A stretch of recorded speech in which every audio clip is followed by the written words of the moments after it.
Erev Tov Beshem Hashem Naaseh Venatzliach en ce mardi soir 19 du mois de juillet et Kaf Alev, déjà du mois de Tammuz, shiur acheté Bezrat Hashem par Maurice Besnanou, si je prononce bien, pour l'élévation de l'âme de Julie Bat Georgette Zichrona Livracha Roi Hashem Tenachena Began Eden Elyon Vechol Ashorvot Imah Bichlal Arachamim Vaselichot Vechen Yehi Ratzon Venomar Amen תהיה נשמתה צורה צורה חיים בעזרת השם יזכה לישועות ונחמות עד בלי די בכל מכל כל ברכה והצלחה. Et une grande réussite aussi pour celui qui a acheté ce shiur, Maurice Bracha Batzlachat Tzadik. Et on commence tout de suite ce shiur avec un Mahamar Yafé Meod, un grand Moussar Eskel du Zera Shimshon sur un Mahamar de la paracha de la semaine, la paracha de Matot. Juste le temps de me préparer et on commence tout de suite ce shiur avec l'aide d'Hachem. Yofi. À propos du verset, Vaidaber Adonai el Moshe lemor, Nekom nikmat bnei Israël me'et amidanim, achar te'asef el amecha. Donc, la Torah nous parle, dans cette paracha de Matot, d'un sujet qui nous concerne tous en 2022. À écouter ce shiur avec beaucoup d'intention, je vous le conseille. Pour celui qui veut, Bezrat Hashem, on parle de Torah Neto, le Meod Meod Chashuv. Ici, dans cette paracha, après les Nedarim, on nous parle de la guerre contre Midian. Midian a envoyé des filles pour les Aznot et Béné Israël pour provoquer la chute des enfants d'Israël par la faute la plus grave que Dieu ne supporte le moins et pour laquelle il est le moins longanime, c'est la faute de la débauche sexuelle.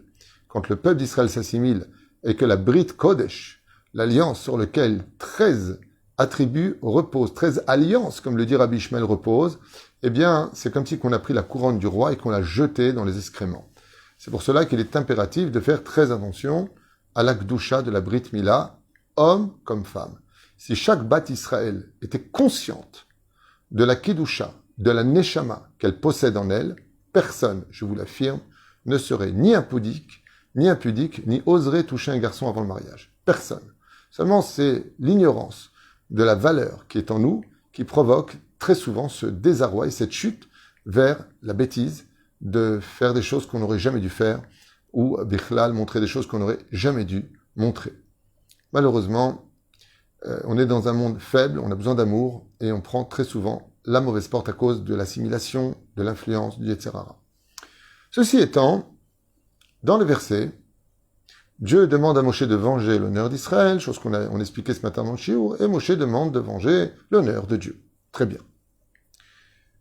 Le Zera Shimshon, donc, Rabbi Shimshon Chaim Nachmani, Zecher Tzadik Vekadosh Ibracha, Sruto Yagon al Kulchem, Val Kol Am Israël, vous savez que c'est une grande mitzvah d'étudier son livre, Zera Shimshon, tous les vendredis soirs, et puis après, d'ailleurs, vous pourrez demander, même avant de l'étudier, que par son mérite, vous obteniez gain de cause sur ce qui vous manque le plus, pour le moment opportun. Si vous avez un enfant, une parnassa, ce que vous voulez, lui priera pour vous, en tout cas c'est ce qu'il a promis, que tout celui qui étudiera son livre pourra faire demander une faveur pour laquelle il interviendra devant le trône divin et priera pour vous. Le Zera Shimshon, à propos de ça, il dit une question incroyable, Bémet, très importante. Et regardez combien ça nous concerne. Ikshat Tzadik, il dit, mais je comprends pas, dans ce verset-là. Baal Zera Shimshon, Madua Kadosh Baruch Hu Tala, Vekarach et Mitato Shel Moshe Rabbeinu, Benekmat Midian.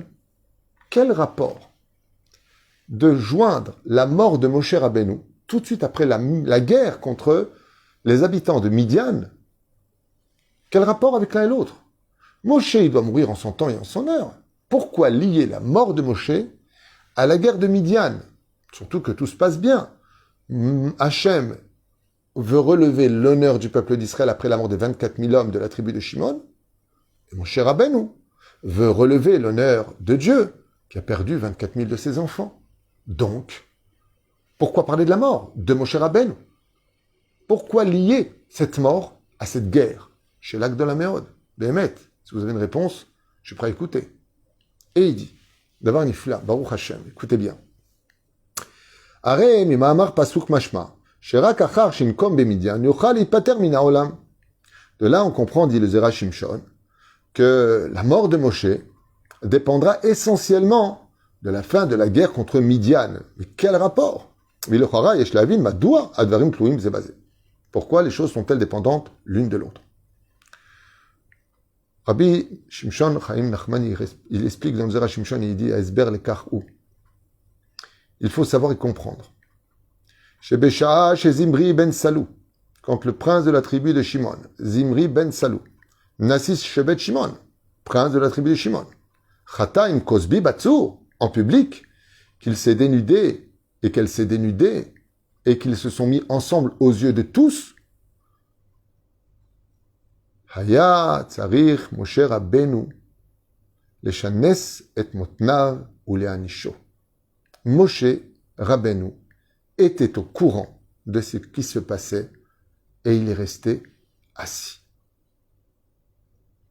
Des fois, à vouloir constamment le shalom et rester les bras croisés, peut coûter la vie à celui qui essaie de tout le temps vouloir tout arranger. Il y a des moments dans la vie, entre deux enfants, entre un patron et son ouvrier, avec un homme et sa femme, il y a des moments où il faut régler des comptes. Intelligemment, sans brutalité pour autant. Mais il y a des moments où il faut savoir rester patient, ne pas agir, laisser passer la colère. Mais quand il s'agit de choses aussi graves, eh bien, Moshe Rabbeinu, comme il ne s'est pas tout de suite levé, il y a eu 24 000 morts dans cette terrible épidémie, venue à cause de cette faute. Et le Zera Shimshon nous dit, écoutez bien, ces mots, ils sont terribles, moi jamais j'aurais osé dire ça. Hayat Tsarich Moshe Rabbeinu leshanes et motnav ela anisho. Moshe aurait dû se lever tout de suite précipitamment et punir pour mettre un terme à la perte des enfants d'Israël. Achuit ma'amea. Mais il a tardé. Il a réfléchi. Qu'est-ce que je vais faire? Qu'est-ce qu'il faut faire? Encore un problème. Et Karlo Asazot. Il est resté impassif. Hach et Bassof, Pinchas, voyant que personne ne bouge, Ben Elazar, Ben Aaron à Cohen, Hazar Oumetz. Il a dit, mais alors puisque personne ne bouge, eh bien moi je vais bouger. Pagabon, Veini Shoto. Il l'a touché et il a puni aux yeux de tous. Mais Hazar, qui trouve Gadol al Moshe Rabbeinu. Le Zera Shimshon nous dit que l'ange de la mort lui-même, qui est venu prendre les 24 000 juifs de la tribu, même s'il y en a qui disent que c'était du Révrav, il y en a qui disent que c'était converti, peu importe. Mais en tout cas, ils étaient de la tribu de Shimon, mais je pense qu'ils étaient au moins convertis. Ce même ange de la mort, il a dit, je comprends pas. Où est Moshe Rabbeinu? Pourquoi il n'intervient pas, Moshe? Pourquoi il n'intervient pas? Maintenant, il se bat pour ton kavod, Hachem. Mais est-ce qu'il n'y a pas pire au monde pour un père que de voir ses enfants mourir? Moshe était resté assis. L'ange de la mort a exigé le départ de Moshe. Shtika keodaya. Si Moshe, tu te tais, c'est comme si que tu l'acceptes. C'est comme si que tu es d'accord, tu ne fais rien pour l'arrêter. Et ainsi, nous dit le Zera Shimshon, Haya kitru gadol al Moshe Rabbeinu, davar haya nechshav avuro livgam velchisaron. Et ça a été considéré pour Moshe Rabbeinu comme étant une faute et un manque d'agissement. Et là, Kadosh Baruch Hu berov ha'avato. Mais comme Kadosh Baruch Hu, vous voyez l'amour qu'il portait à Moshe Rabbeinu, son tendre serviteur si précieux, si fidèle. Tziva alav shin kom et nikmat bene Israël bemidian. Il lui a dit, Moshe, t'as fait une faute. Tu as tardé. Tu t'es pas levé. T'as pas agi. Heureusement que Pinchas ben Elazar ben Aaron Cohen s'est levé. Et lui, il va avoir le salaire de vivre éternellement. Pinchas ben Elazar. Chazal, ils disent, comment il faut dire le mot? Pinchas ben Gematria, Eliaou. Pinchas, c'est Eliaou. Pinchas ben Gematria 52. C'est la Gematria d'Eliaou. Il est devenu le fils de la vie éternelle. Parce qu'il a agi. Bemakom shen ish tishtadel yot ish. Là où il n'y a pas d'homme, tu dois agir en conséquence.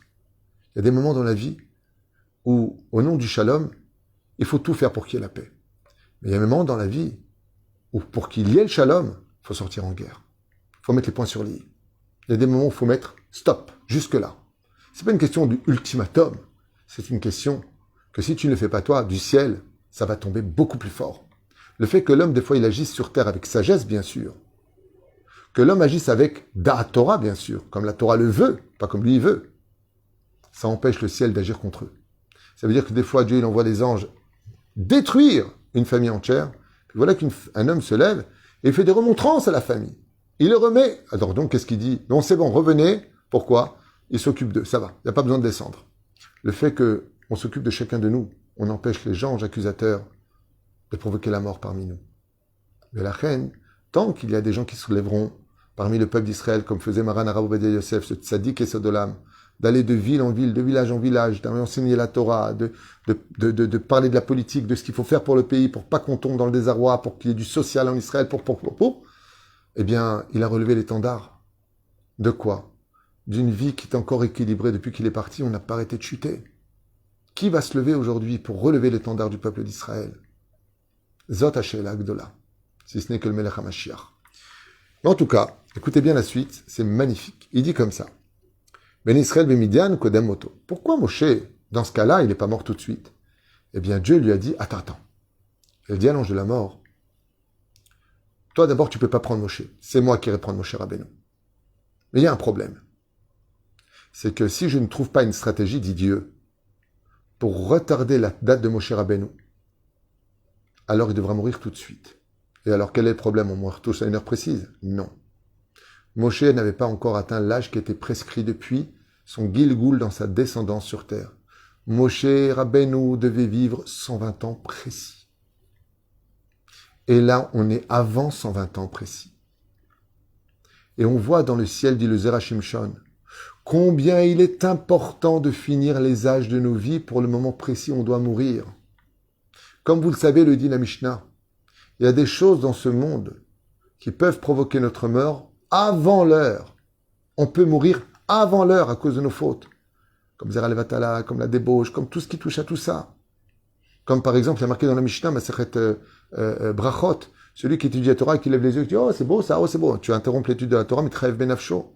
Comme on l'a vu avec Rabbi Tarfon, Shekara Kederech Bet Shammai, Amroulo Kedai Aïta Lachouv, Shavarta Livre Bet Hillel. Tu aurais été méritant de mourir, d'avoir contredit la halakha de Hillel. Ça veut dire quoi? Ça veut dire qu'une personne qui saute la vie, qui se suicide, il est mort avant son temps. Et qu'est-ce qu'on fait des années qu'il aurait dû vivre? Il y a un minhag très joli, Alpi Kabbalah, qui dit que quand une personne aurait dû vivre, par exemple, 80 ans, et qu'elle est morte à cause de ses fautes, avant l'heure, à 60 ans, il y a 20 années qui sont restées dans l'atmosphère. Il faut les vivre, ces 20 années. Quand une personne monte à la Torah, on lui dit Kibir bouya mecha veyosifu lecha shenotraim. Car en toi, vie la vie, on te rajoutera de la vie. D'où viennent ces années de vie? D'où on peut te les prendre? Des gens qui sont morts avant l'heure, à cause de leur faute. Igdimu et mitatam. Ils ont avancé leur faute. Et c'est ce que dit le Zerachim Shon. Moshe Rabbeinu, qui devait mourir à 120 ans précis, a avancé sa mort à cause du fait de ne pas s'être levé, d'avoir agi pour sauver les enfants d'Israël. Tu pouvais agir et t'es resté assis. Tu mérites de mourir maintenant. Qu'est-ce que fait Akadosh Baruch Hu? Regardez bien dans les mots comme c'est beau. Bekar tochal nishmato la'alot el mekomcha began eden beshlimut elopgam. Afin que tu puisses monter dans le monde d'en haut, car celui qui meurt avant l'heure, il a fait un gam dans sa vie. Comme j'avais expliqué dans le cours, ne te suicide jamais. Qu'est-ce que fait une personne qui vraiment s'est suicidée, qu'un digne devrait suicider, s'est mis une balle dans la tête? Il est mort à 20 ans, il aurait dû mourir à 80 ans. Résultat, vous savez ce que ça veut dire? Ça veut dire qu'il ne peut pas monter au ciel jusqu'à ce qu'il ait vécu ses 80 ans. S'il est mort à 20 ans, ça veut dire que pendant 60 ans, il devra rester sur terre en train de revivre sa dernière action pour pouvoir compléter ses années de vie. Sinon, tu montes avec un gamme. Dieu t'a donné un temps précis pour vivre. Si c'est la maladie qui vient te prendre, mais si tu provoques la faute, si tu provoques des dangers, par exemple, prenons un exemple très simple. Une personne descend dans une station seule, sans armes, dans un endroit qui est susceptible d'être très dangereux pour lui. Il n'a pas le droit de descendre là-bas s'il n'est pas accompagné avec la sécurité, ou s'il n'a pas un moyen de transport immédiat. Pourquoi? Parce que s'il meurt là-bas, ce n'était pas forcément son heure. Parce que la Torah nous demande « Tishmeru al nafshotechem meod meod ». Vous devez faire attention absolument à ne pas mourir avant l'heure. Souvent on dit « Bon, il devait partir ». Zelo nachon. Si par exemple quelqu'un a la lèpre, et il dit, tu sais quoi, je vais le toucher, qu'est-ce que j'en ai à faire? Même si on attrape la lèpre, de toute façon, on doit bien mourir à une heure précise. Non, Zélonachon, tu te trompes. L'heure précise appartient à Dieu, mais toi, tu peux avancer ton heure, et toi, tu peux reculer ton heure. Par le fait, Bezrat Hashem, de faire des mitzvot, beaucoup de tzedaka, tu rajoutes de la vie. De l'étude, tu rajoutes de la vie. Une action méritante, comme on l'a vu dans la Gemara avec Binyamin, on lui a rajouté 22 ans de vie. On lui a rajouté 22 ans de vie. Donc on peut rajouter des jours, mais on peut aussi réduire ces jours. Et le Zerachim Shon nous dit, Moshe Rabbeinu ici a commis une erreur qui lui a valu le fait de mourir avant l'heure. Et qu'est-ce qu'il fait Hachem? Il dit, bon, on va se calmer, tu vas préparer une guerre, ils vont sortir en guerre. Seulement quand la guerre va finir, alors tu mourras. Et la guerre a fini exactement aux 120 ans de Moshe Rabbeinu. Pour que Moshe ne monte pas avant son heure, il ne redescende pas en Gilgoul compléter les années qui lui manquent. Chers amis, des fois, avec beaucoup de douleur, je le dis, il y a des enfants qui viennent au monde, puis à 1 an, 2 ans, 3 ans, 4 ans, 5 ans, 6 ans, 7 ans, 8 ans, ils meurent. Nous, on va dire, mais pourquoi? Pourquoi? C'est un enfant, pourquoi tu le prends? Pourquoi tu me l'as donné? Pourquoi souffrir? Les Chachamim, ils disent, parce que cette personne-là, qui est ton fils, il lui manquait 5 ans, elle est partie 5 ans avant l'heure. Elle est venue juste compléter le taux d'heures qui lui manquait, le taux de jours ou d'années qui lui manquait. Elle est morte à 75 ans, elle devait vivre 80 ans, mais elle a fait une bêtise avant qui lui a provoqué sa mort. Les anges accusateurs ont eu gain de cause devant le trône divin. Et donc il est parti à 75 ans, mais il lui manque 5 ans. Alors Dieu va le réincarner pour 5 ans de vie pour compléter son âme, afin qu'il retrouve vraiment son Gan Eden dans la complétude. C'est ce qu'il dit chez Loyer, le Lobgam, qu'il n'y ait pas de défaut en lui. Le varim des contes qu'on ne comprend pas du tout, à notre niveau à nous, on est complètement aveuglé, mais c'est tellement puissant. Ou les kachatsum benifla. Et le Zera Shimshon nous dit, il y a un grand Moussar Eskel aujourd'hui. Ala adam ishof el hashlemut bechol ma'asav litametz bechol meodo, shelo yebe ma'asav gam o chisaron kol shehu. C'est pour ça que chaque juif doit veiller toute sa vie durant à prier pour que Bezrat Hashem il vive les années qui lui ont été fixées par le ciel et qu'il ne les raccourcisse pas avec sa bouche, avec des mauvaises actions, qu'il fasse attention de ne pas rendre ce monde avec un défaut. Bagmara, Masechet Chagiga, Betaf E, Amud Aleph. Mouva Shekaasher, Aya Rabbi Yochanan, Magia et la Pasuk. Entre Rabbi Yochanan, la Gemara nous dit dans Chagiga, qui est Kol Maaseh, car de toutes mes actions, à Elohim Yavi Bemishpat, Dieu les apportera devant le palais de justice en haut. Al Kol Aneelam, sur tout ce que je ne savais pas. Et de quoi on parle? Dans Kohelet Yudbet, verset Yuddalet, Aya Boché. On lui dit comme ça que Rabbi Yochanan, il pleurait. Il disait que chez Shalou Oto, Talmida Valkar, pourquoi tu pleures? Les élèves posaient la question à Rabbi Yochanan. Il leur a dit, et ta pasouk melamdenu chez Adam. Donc il leur a dit, Aya Boché, sur quoi? A titre la tête din vecheshbon al kol ma'asav. Je pleure parce qu'un jour viendra où je rendrai mon âme dans le ciel. Et je rendrai des comptes sur toutes mes actions. Ve'afilu al takalot shenigmeremu al yado, ve'takefin bli yediato. Et ce que je vais découvrir le jour de mon jugement, c'est que j'aurais peut-être pu agir dans des moments à aider un juif et j'ai laissé la mitzvah passer devant moi. J'aurais pu compléter ma vie en étudiant un peu plus. J'ai fait peut-être des choses qui ont fait des dégâts chez les autres, des préjudices moraux. Et j'en rendrai des comptes. Mais je n'étais pas au courant. Comme Moshe Rabbeinu n'était pas au courant, jusqu'au moment où Dieu lui a dit, cette guerre, je l'ai fait aussi pour toi, Moshe Rabbeinu, en ton honneur, pour que tu complètes les années de vie que je t'ai fixées depuis ta naissance, 120 ans de vie. Valkar Ramaz Achacham Mikol Adam. C'est pour ça que, de façon illusionnée, a dit Shlomo Amelech, l'homme le plus sage de tous les hommes, Bechol et iyu begadecha levanim. En tout temps, fasse en sorte que tes habits soient toujours blancs. Ça veut dire sans faute. Fais toujours attention et prie toute ta vie le ciel. Bezrat Hashem, que ta vie soit complète et que peut-être que si tu n'as pas fait quelque chose de bien, que Akadosh Baruch Hu ne te prenne pas avant ton temps pour que tu puisses récupérer et faire et régler tout ce que tu as fait ou tout ce que tu ne savais pas que tu as fait. Comme je lui dis un jour à une personne, toi, tu n'as plus besoin de faire tes chouvas. Il m'a dit, moi, je suis parfait, j'ai plus besoin de faire de chouvas. Une personne un peu fragile d'esprit.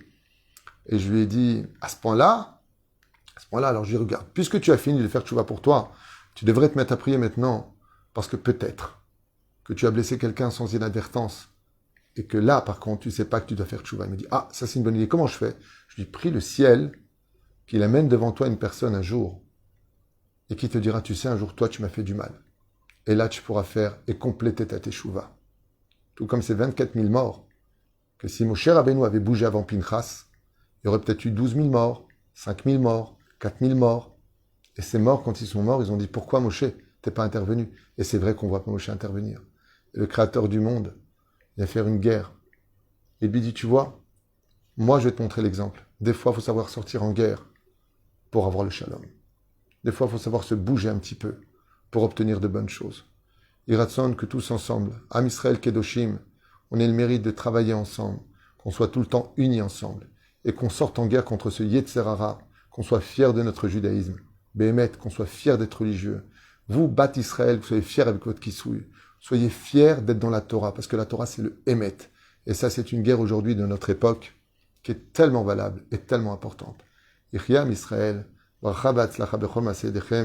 et comme vous le savez, ce shiur a été acheté, Bezrat Hashem, pour l'élévation de l'âme Aïcha Tzedika, Julie Bat Georgette, Zichlona Livracha, Bracha Ba'atzlacha, Akol Am Israël. Et je pense que ce shiur est tellement important, à mon avis, que vous devriez beaucoup le partager. Je sais que je vous demande de partager les shiurim. Je n'ai pas la Torah infuse, je vous transmets que mon étude, je partage avec vous des études, mais je trouve que ça parle tellement de réalité, de vérité, que je vous affirme que ça a été même confirmé du ciel de quelqu'un qui m'a dit qu'il avait rêvé de moi et qu'on lui avait dit dans le rêve que les enseignements du Rav Tuitou étaient des enseignements de vérité. C'est pas moi qui l'ai dit, c'est lui qui me l'a raconté. Vrai ou faux, j'en sais. En tout cas, moi j'ai des références à tout ce que je dis. Kol tuv.